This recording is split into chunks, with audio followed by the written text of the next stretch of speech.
함께 예배드리시는 성도님, 온 마음 다하여 예수님 더욱 사랑하시는 저와 여러분 성북중앙교회 되기를 주님의 이름으로 축복합니다. 아멘. 앞이 보이지 않은 불확실한 삶 가운데, 절망적인 상황 가운데 우리를 버티게 하는 것은 무엇일까요? 지금 숨막히는 삶의 현실, 하루를 버티기 어려운 이 순간 나를 버티게 하는 힘, 그것은 무엇일까요? 2차 세계대전 당시에 폴란드 잔교 출신인 유세부트 차푸스키, 발음도 어렵습니다. 이 사람이 쓴 무너지지 않기 위하여라고 하는 책에 보면 이런 내용이 나옵니다. 2차 세계대전이 한참 발발 중이던 당시 소련군에 의해서 폴란드 지역에서 포로가 된 폴란드 병사들과 민간인들이 폴란드 땅에서 수백 킬로 떨어진 시베리아까지 강제 이송당하고 수용소에서 gat히게 됩니다. 한 4,000명쯤 처음 포로로 잡혀갔는데 시간이 얼마 지나지 않아 그 수가 10분의 1, 한 400명가량으로 줄어듭니다. 강제 노역, 제한된 급식, 또 45도가 넘는 추위에 버티지 못하고 사람들이 하나둘 죽어가기 시작한 거죠. 그렇게 많던 400명 중에 또다시 사람들이 죽기 시작해서 이제는 79명, 한 80명쯤 남았다고 합니다.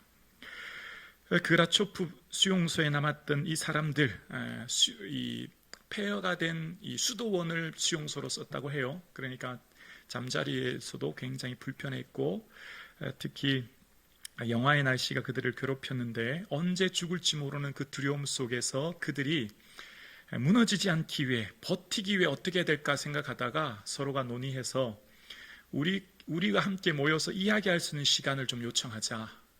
그래서 우리가 서로 살아왔던 이야기, 또 자기가 아는 삶의 지식들 서로 나누고 서로가 이렇게 교제할 수 있는 시간을 좀 요청하자라고 했고, 그래서 수용소에 있던 간부들에게 요청해서 계속 거부당하자 드디어 허락을 받았다고 합니다. 그래서 그들은 하루 고역이 끝나면, 노동이 끝나면 저녁이 되면 식당에 모여서 이제 사람들이 삶을 나누고, 특히 자신들이 각자 배웠던 지식에 대해서 이제 이야기하기 시작했다고 합니다. 예를 들면 무슨 공대 교수 같은 분들은 자기가 아는 건축학에 대해서 이야기하고, 또 신문사 편집장이었던 이분들은 자신들이 가졌던 경험, 책에 대한 이야기를 이야기하고, 또 이 책의 주인공이었던 사람은 법학을 전공하고 화가였기 때문에 또 특히 그가 읽었던 잃어버린 시간을 찾아서라고 하는 자기 읽었던 책을 이제 이야기하기 시작했다는 겁니다. 잠잘 시간도 부족하고 또 그 추위 속에서 그렇게 이야기하는 그 시간, 그러나 그들에게는 그 시간이 그들을 버티게 하는 힘이 되었다고 합니다. 생리적인 욕구에 만족하는 동물이 아니라 어떤 지적인 욕구, 또 영적인 것을 추구하는 사람들은 자신들의 정체성, 내가 누구인가 라고 하는 것이 그들을 버티게 하는데 큰 버팀목이 되었다는 거죠. 그러니까 지금 앞이 안 보이는 절망의 상황, 그 수용소에서 그들은 자신의 삶을 이야기하고 교제함을 통해서 내가 누구인가에 대한 정체성을 명확히 했고, 그것이 그들을 버티는 힘이 되었다는 겁니다. 인간은 동물과 달리 단순히 먹고 마시는 육체적인 즐거움을 넘어 지적이고 영적인 것을 추구하는 존재이지 않습니까? 특별히 오늘 살아가는 저와 여러분, 우리의 고난을 이기게 하는 힘은 무엇일까요? 나는 누구인가라고 하는 정체성이 명확해야 되는 거죠. 사도 바울은 그의 삶 가운데 인생이 얼마나 힘들었는지 고린도 후서 11장에 보면 그의 삶에 힘들었던 고백을 하죠. 매도 수없이 많고 죽을 뻔하고 자지 못하고 먹지 못하고 춥고 헐벗었다, 그런 고백을 합니다. 그런데 그가 그 모든 고난을 이겼던 힘이 뭘까요? 저는 이 다메섹에서 주님을 만난 경험이라고 생각합니다. 그리고 특별히 주님을 만났을 때 들었던 사명, 주님이 내게 말씀하신 그 말씀이 그를 버티게 하는 힘이 되었다 생각합니다. 지난 시간 사도 바울은 다메섹에서 만났던 주님에 대한 간증을 이야기하는데요, 오늘 함께 예배 드리시는 여러분 이런 생각해 보지는 않으셨습니까? 나는 왜 바울처럼 이런 환상이나 기적을 보지 못할까? 나는 왜 성령의 은사가 없을까? 하나님은 좀 나를 편애하시는 건 아닐까? 하나님 나를 좀 덜 사랑하시지 않을까? 그런 생각 말입니다. 주위에 보면 무슨 은사나 능력, 경험했다고 하는 분들도 많고, 또 오늘 본문의 사도 바울도 다메섹에서 주님을 만났는데 우리는 그런 경험이 없거든요.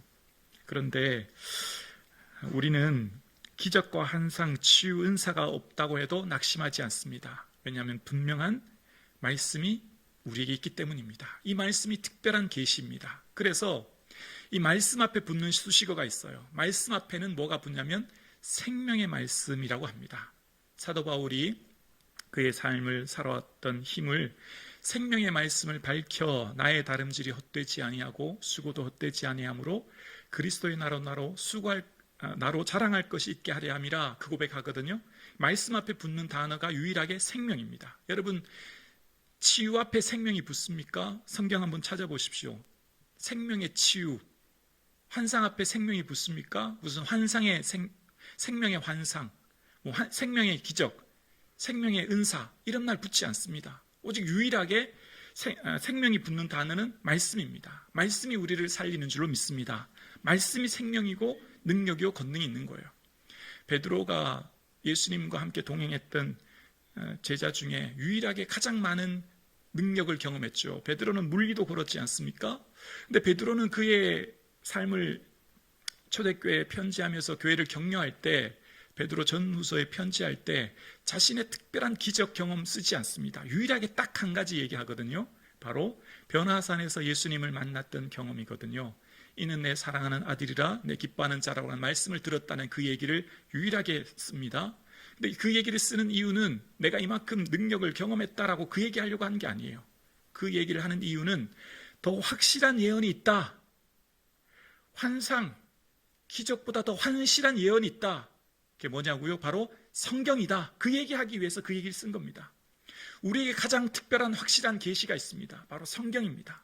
그래서 우리는 무슨 은사나 치유나 능력, 환상 보지 않아도 생명의 말씀을 붙들고 나아가 걸어갈 수 있는 저와 여러분 되기를 주님의 이름으로 축원합니다. 신비한 체험, 환상, 능력, 은사가 없어도 염려하지 않습니다. 가장 확실한 말씀인, 예언의 말씀인 성경이 있기 때문이에요.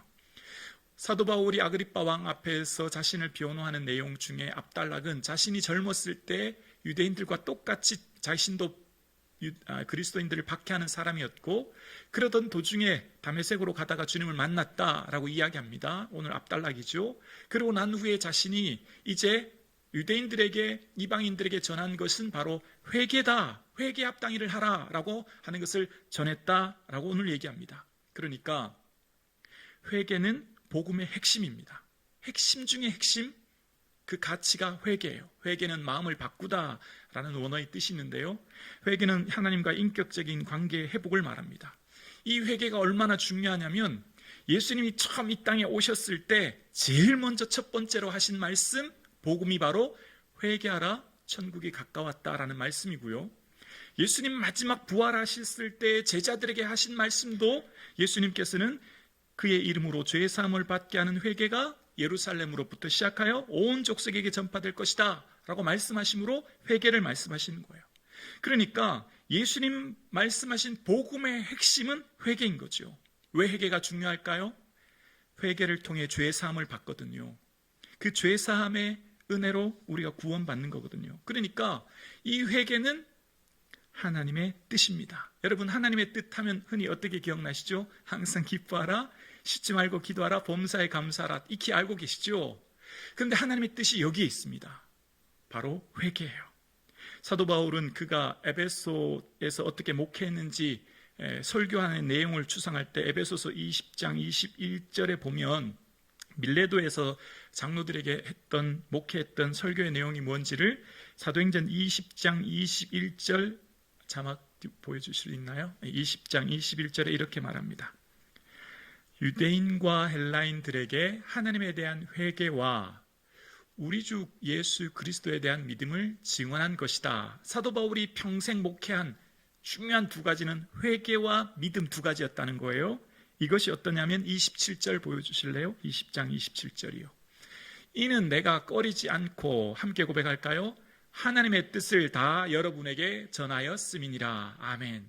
하나님의 뜻은 우리가 할 수 없는 불가능한 일들을 하게 하시는 게 아니라 하나님의 뜻은 내가 지금 이곳에서 할 수 있는 일을 원하시는데요, 그게 뭐냐면 회개와 믿음이라는 거예요. 회개를 통하여 그리스도에 있는 구원에 이르는 과정을 이루게 되고 하나님의 주권적인 은혜로 인하여 주님과의 관계가 회복되는 거예요. 회개는 깨어진 나와 주님과의 관계가 회복되는 거죠. 회개의 다른 말은 뭐죠? 용서받았다는 거잖아요. 용서받았다는 거. 하나님과 나의 관계가 회복됨은 동시에 나와 이웃과의 관계가 회복되는 거죠. 바울은 그전까지 분노의 감옥, 증오의 감옥에 갇혀서 편견이라는 시야로 그리스도인들을 보면서 어쨌든 한 사람이라도 더 체포하려고 애썼습니다. 근데 알고 보니까 주님을 만나보니까 주님과의 관계가 회복되어 보니까 자신이 죄인 중에 괴수인 걸 알게 된 거예요. 그래서 어떻게 될까요? 회개하고 그 증오의 감옥에서 자유하게 된 겁니다. 그의 삶에 참된 기쁨을 누리게 된 거예요. 그러니까 회개는 우리 삶을 자유하게 하는 겁니다. 용서는 우리의 삶을 자유하게 되는 거예요. 여러분, 예수 믿으면 천국 간다 많이 들으셨죠? 그런데 이것은 어쩌면 좀 반쪽 복음일 수 있어요. 왜냐하면 뭘 믿는 거죠? 예수 믿으면 천국 가는데 뭘 믿는 거예요? 회개를 믿는 거예요. 죄사함을 믿는 거예요. 죄사함을. 나는 죄인입니다. 그래서 내가 내 죄를 주님 앞에 아뢰고 주님의 그 십자가 보혈로 용서함 받은, 죄사함 받아 내가 하나님의 거룩한 백성 자녀가 되어 하나님의 천국 가는 것을 나는 믿습니다. 그 뜻인 거예요. 그러니까 우리의 신앙의 중요한 것은 믿음과 회개가 너무너무 중요한 거죠. 회개는 무슨 말이라고요? 내가 주님 앞에 용서함 받았다는 거예요. 주님과 인격적인 관계가 회복되었다는 거예요. 회개의 다른 말은 용서고요. 그것을 통해 우리의 삶의 자유를 얻게 되었다라고 하는 것을 이야기하는 거예요. 그래서 이것은 주님께서 바울에게 주신 사명이고 하나님의 뜻이었다는 것을 끊임없이 얘기합니다. 오늘 본문 앞단락에서도 다메섹에서 주님이 뭐라고 바울에게 얘기하셨냐면 어둠에서 빛으로 사단의 권세에서 하나님께로 돌아오고 죄사함과 라고 얘기합니다. 죄사함이 핵심의 복음의 핵심이거든요. 죄사함 얻기 위해서 너를 보냈다라고 말씀하세요. 여러분, 지옥은 어떤 사람이 가는지 아세요? 죄 있는 사람이 지옥 가는 게 아니에요. 우리도 다 죄인이잖아요. 죄 없는 사람이 이 땅에 누가 있습니까? 회개하지 않는 사람이 지옥 가는 거죠. 철저하게 하나님께 돌이키지 않은, 회개하지 않은 사람이 지옥 가는 거죠. 그런데 이 죄를 어떻게 해결할 수 있습니까?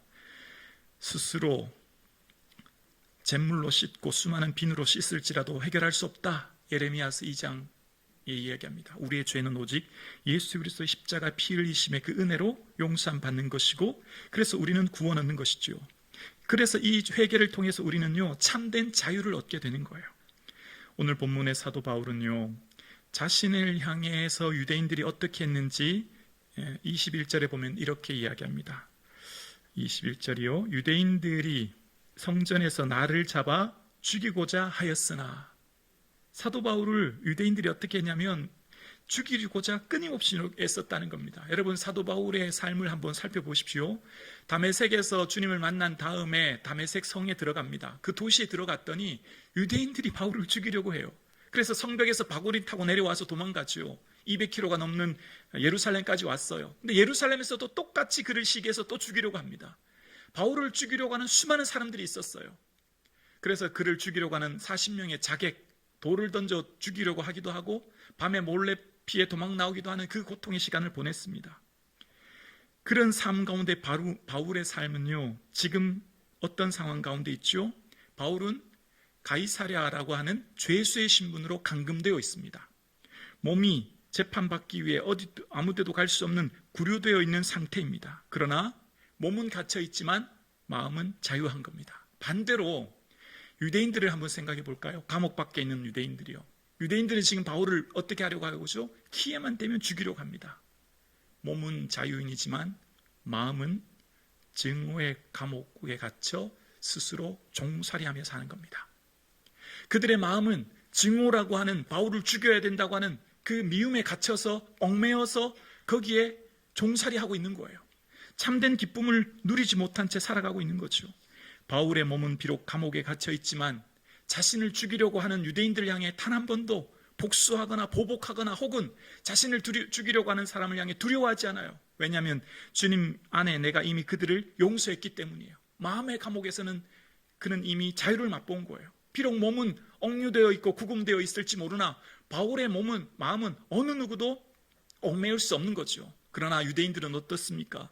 유대인들은 마음대로 어디든지 갈 수 있는 자유인이지만 그들의 마음이 이미 분노에, 증오에 갇혀서 종살이하며 살고 있는 겁니다. 분노에 갇혀 그들의 삶 가운데 오직 바울을 죽여야 되겠다는 그 편견 속에 살아가고 있는 거예요. 여러분, 참된 자유는 어떻게 누리죠? 몸이 편한 게 자유를 누리는 게 아니잖아요. 맛있는 건 먹고 편한 데 잔다고 자유를 누리는 게 아니라 진정한 자유는 마음의 자유 아니겠습니까? 마음의 참된 자유를 누려야만 우리 삶 인생의 참된 자유를 누리죠. 마음의 자유를 어떻게 누릴 수 있나요? 그 해답이 오늘 본문에 나와 있습니다. 바로 용서함이라는 거예요. 왜 용서해야 되냐면 우리가 이미 주님께 용서함 받은 존재이기 때문이거든요. 바울은 자신을 향해 죽이려고 하는 수많은 사람들이 있었고 그럴 때마다 그는 고통스럽고 힘들었지만 그는 이미 마음의 감옥에서 자유하게 되었고 그가 죄인 그 모든 사람들을 용서했기에 더 이상 그를 얽매일 수 있는 것은 아무것도 없었어요. 그러나 그를 향해 끊임없이 죽이려고 하는 유대인들은 그 마음의 증오의 감옥 가운데 갇혀 살고 있는 것을 오늘 본문은 이야기합니다. 바울은 자신의 삶에 지금 비록 가이사라 헤롯궁 총독부에 구금되어 있지만 이 모든 일들이 하나님 은혜 가운데 있기에 내가 지금 이곳에 있다라고 이야기합니다. 22절에 보면 하나님의 도우심을 받아 내가 오늘까지 서서라고 이야기합니다. 하나님이 지금 도와주셔서 보호해 주셔서 내가 오늘 이곳에 서서 주님께 이 말씀을 증거합니다 라고 이야기합니다. 하나님의 도우심 가운데, 즉 은혜 가운데 여기에 서 있다라고 고백합니다. 여러분, 오늘 2부 예배 드리시는 사랑하는 성도님, 인생 살기가 참 어려웠다는 것 우리는 매 순간 경험합니다. 우리를 힘들게 하는 것들 중에 여러 가지가 있지만 특별히 재정적인 어려움 힘들지 않습니까? 열심히 일해서 벌지만 늘 부족하고 시대적인 금리와 물가 때문에 사실 이 재정의 문제가 우리를 참 힘들고 숨막히게 하는 걸 우리는 경험합니다. 또 우리를 힘들게 하는 건 아마 건강의 문제가 아닐까 생각해요. 여기 예배드리는 20, 30대 젊은 청년들을 제외하고는 사실 몸 한두 군데 아프지 않은 성도님들은 안 계실 겁니다. 다 계실 겁니다. 다 몸이 좀 힘들죠. 그래서 혹시 내 몸에 무슨 큰 병이라도 걸리지 않을까라고 하는 이 두려움, 건강에 대한 염려와 두려움은 모든 분들의 공통된 염려 아닐까 생각해요. 그리고 또 하나의 어려움이 우리에게 있습니다. 바로 관계의 문제입니다. 깨어진 관계로 인하여서 어려움 겪는 것, 어쩌면 모든 사람들이 공통적으로 겪는 어려움 아닐까 생각합니다. 재정의 문제, 건강의 문제, 관계의 문제 다 힘들지만 그 중에 하나를 꼽으라고 한다면 아마 관계의 문제는 우리를 아프고 힘들게 한다 생각합니다. 깨어진 관계의 문제를 어떻게 풀 수 있을까요? 그것을 오늘 본문이 우리에게 이야기합니다. 회개의 다른 말은 용서이고 용서의 다른 말은 관계의 회복이고 그것이 자유를 이야기하는 겁니다. 여러분, 사도 바울은 오늘 하나님이 도우셔서 여기까지 왔습니다. 무슨 말이죠? 은혜로 여기까지 왔다는 거잖아요. 제가 질문 한번 해볼까요? 여기 지금 2부 예배 드리시는 사랑하는 성도님, 여러분 은혜로 여기까지 왔습니까? 내 능력으로 여기까지 왔습니까? 은혜로 왔죠. 다 100% 아마 모든 성도님들은 하나님의 은혜입니다 라고 고백할 겁니다. 그런데 내가 은혜로 여기까지 왔다고 모든 성도님들은 입술로는 그렇게 얘기를 해요. 그렇게 얘기하지 않은 성도님 안 계셔요. 정말 그 사람의 삶이 하나님 은혜로 왔음을 아는 사람은 어떻게 될까요? 정말 내 삶이 하나님의 은혜인 걸 아는 사람은요, 주님 앞에 늘 엎드립니다. 왜요? 겸손하게 엎드리지 않고는 살 수 없다는 걸 아는 거예요. 내 힘으로 할 수 있는 것이 아무것도 없다는 걸 알기 때문에 늘 주님 앞에 엎드립니다. 늘 엎드리면 어떻게 되죠? 나를 보게 합니다. 내가 얼마나 큰 죄인인지 나의 허물을 보게 하시죠. 나를 보게 하시는 하나님은 어떻게 하실까요? 나를 통해 용서의 삶을 살게 하시죠. 용서의 삶을 살게 함으로 그가 머무른 자리가 참된 주님 보여주는 삶을 살게 되는 겁니다. 오늘 함께 예배드리시는 사랑하는 성도님, 은혜로 우린 여기까지 왔습니다. 주님 앞에 끊임없이 엎드리셔야 합니다. 끊임없이 눈물로 주님 부여잡고 주님 없이는 살 수 없노라고, 주님 도와주시지 않으면 내가 한순간도 살 수 없나라고 고백하며 주께 엎드려야 됩니다. 엎드리면 어떻게 될까요? 나를 보게 하시는 거예요. 내가 얼마나 큰 허물과 죄와 실수와 잘못이 있는지. 그래서 성령이 임재의 특징이 있습니다. 성령이 임재하면 반드시 나의 허물을 보게 하시고 나를 회개하게 하십니다. 주님과의 관계를 회복하게 하시고 나를 주님께서 보게 하심으로 주님께 용서함 받게 하지요. 용서함 받은 사람은 반드시 어떻게 될까요? 내가 용서하게 되는 거예요. 우리가 죄 지은 자를 사하여 준 것 같이 우리 죄를 사하여 주는 주의 은혜를 고백하는 겁니다. 오늘 함께 예배드리시는 사랑하는 성도님, 우리의 삶에 깨어진 관계로 인하여 어려운 우리의 삶에 용서의 삶을 살 수 있기를 주님의 이름으로 축원합니다. 그것이 오늘 저와 여러분 삶에 주님이 참된 우리에게 자유의 삶을 사는 삶이라고 말씀하시는 거예요. 그러면서 바울이 여기까지 온 것, 주의 은혜임을 고백하며 오직 회개를 선포하고 예수님의 고난, 십자가와 다시 사신, 부활을 증거합니다. 이것은 예수님께서 마지막 제자들에게 얘들아 너희들이 나 때문에 공회에 넘겨지고 회당에서 매질을 할 때 임금과 권력자들 앞에 서게 될 때 나를 증거하게 될 거야 라고 하신 그 말씀의 예언이 바울의 삶을 통해 성취되는 거죠. 그러니까 너희들이 임금과 권력자들 앞에 설 때 걱정하지 마. 무슨 말 할지 염려하지 마. 성령께서 친히 일러줄 거야 라고 말씀하신 거예요. 그러니까 지금 바울의 이 고백은 성령께서 바울을 통해 하시는 아그리빠 왕 앞에서 선포하시는 하나님의 말씀인 거죠. 성령께서 부족한 목사를 통해 성북중앙 공동체에 말씀하시는 은혜인 줄로 믿습니다. 주님이 내게 뭘 기대하실까요? 뭘 바라실까요? 주 안에 용서의 삶을 삶으로 깨어진 관계를 회복하여 참된 자유의 삶을 살라고 주님은 오늘도 저와 여러분에게 말씀하십니다.